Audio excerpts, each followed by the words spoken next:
technique ក្នុងការយករូបភាពធ្វើឲ្យមានចលនានិងប្រែក្លាយទៅជាវីដេអូដើម្បីធ្វើបែបនេះបានបងប្អូនអ្នកគ្នាត្រូវតែមានកម្មវិធី InShot មួយដើម្បីកាត់តវីដេអូហើយដើម្បីមានកម្មវិធីនេះបានបងប្អូនអ្នកគ្នាត្រូវចូលទៅ download នៅក្នុង App Store ឬក៏ Play Store បានហើយវីដេអូមុនគឺខ្ញុំមានបង្រៀនរបៀប download ហើយបងប្អូនអ្នកគ្នាអាចចូលទៅមើល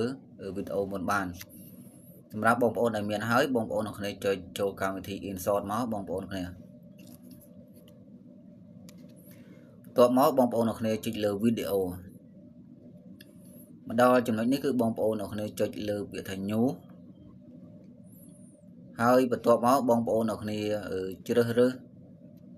រូបភាពណាមួយដែលបងប្អូនអ្នកគ្នាចង់ធ្វើឲ្យមានចលនាឬបំលែងទៅជាវីដេអូបានឥ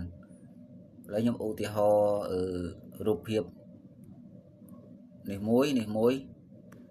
គឺរូបភាព2បងប្អូនអ្នកគ្នាគឺបងប្អូនអ្នកគ្នាអាចជ្រើសយក3ចុះបងប្អូនអ្នកគ្នាបន្ទាប់មកដល់ចំណុចនេះគឺបងប្អូនអ្នកគ្នាឃើញកន្លែងខ្ញុំវាចុះវាឡើងហ្នឹងបងប្អូនចង់បំលែងទៅរូបភាពឲ្យវាមានចលនាបងប្អូនអ្នកគ្នាចុចចូលឲ្យចំកន្លែងហ្នឹងមកវាចេញបែបនេះបងប្អូនគ្នាបន្ទាប់មកបងប្អូនអ្នកគ្នាកន្លែងមើលកន្លែងខាងលើកន្លែងខ្ញុំវាចុះវាឡើងវាមានសញ្ញាបូកបងប្អូនអ្នកគ្នាចុចឲ្យចំកន្លែងវាមកឲ្យវាចេញសញ្ញាដកវិញបន្ទាប់មកបងប្អូនវាអូសទៅខាងឆ្វេងបន្ទាប់មកទៀតគឺបងប្អូនអ្នកគ្នាចុចកន្លែងសញ្ញាបូកហ្នឹងឲ្យទៅជាសញ្ញាដកម្សាទៀតមកដល់ចំណុចនេះគឺបងប្អូនអ្នកគ្នាយកម្រាមដៃ2បងប្អូនគឺទាញបង្រីករូបថតដែលបងប្អូនដាក់ហ្នឹងគឺឲ្យរីកទៅបងប្អូនគ្នារីកឲ្យពេញសាច់ហ្នឹងមកបន្ទាប់មកបងប្អូនប្រឡែងវិញបងប្អូនscroll វាទៅខាងស្ដាំដៃវិញមកគឺបន្ទាប់មកបងប្អូន play មើលតើវាមានចលនាហើយនៅអូខេឥឡូវវាមានចលនាហើយបងប្អូនអ្នកគ្នា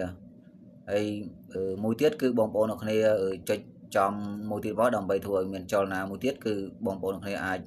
ដាក់ជា filter នេះរូបភាពនេះបងប្អូននេះ filter នេះបងប្អូនចុចចំមកហើយបន្ទាប់មកបងប្អូនអ្នកគ្នាចុចលើកន្លែងសញ្ញាផ្កាយបូកហ្នឹងតមកកន្លែងនេះបងប្អូនចង់ដាក់ឲ្យវាមានចលនាបែបនេះក៏បានហើយបងប្អូនដាក់ឲ្យចង់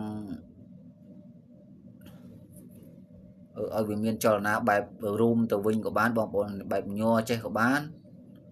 ឬក៏បងប្អូនចង់បែបបង្វិលក៏បានដែរស្រេចតែបងប្អូនពេលណាដែលបងប្អូនដាក់រួចហើយគឺបងប្អូនចុចសញ្ញាគ្រីសមើលដើម្បីទទួលបាន filter មិញ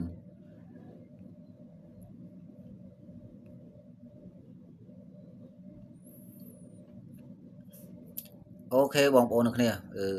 វីដេអូហ្នឹងគឺមានតែប៉ុណ្្នឹងទេសម្រាប់បងប្អូនអ្នកគ្នាគិតថាវីដេអូនេះមានប្រយោជន៍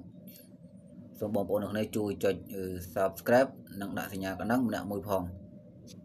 ពេលណាដែលបងប្អូនទាំងអស់គ្នាធ្វើរួចហើយបងប្អូនអ្នកគ្នាចុចសញ្ញាគ្រីសមកបន្ទាប់មកបងប្អូនអ្នកគ្នាឃើញកន្លែងបងប្អូនទាំងអស់គ្នាប្រកាសណាស់ទីចង់ share យកវីដេអូហ្នឹងតមកបងប្អូនគ្នាកន្លែងមើលខាងលើគឺដាក់ថា export ហ្នឹងអក្សរខាងលើហ្នឹងគឺបងប្អូនគ្នាចុចចំកន្លែងអក្សរហ្នឹងមក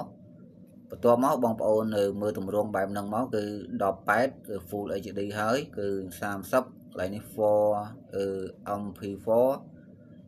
បន្ទាប់មកកន្លែង 26.5 អីនោះបងប្អូនបន្ទាប់មកបងប្អូនចុច export ម្ដងទៀតហើយបន្ទាប់មកគឺវាមានការផ្សព្វផ្សាយពាណិជ្ជកម្មពេលណាដែលផ្សព្វផ្សាយពាណិជ្ជកម្មចប់បងប្អូនអរគ្នាចុចសញ្ញាខ្វែងមក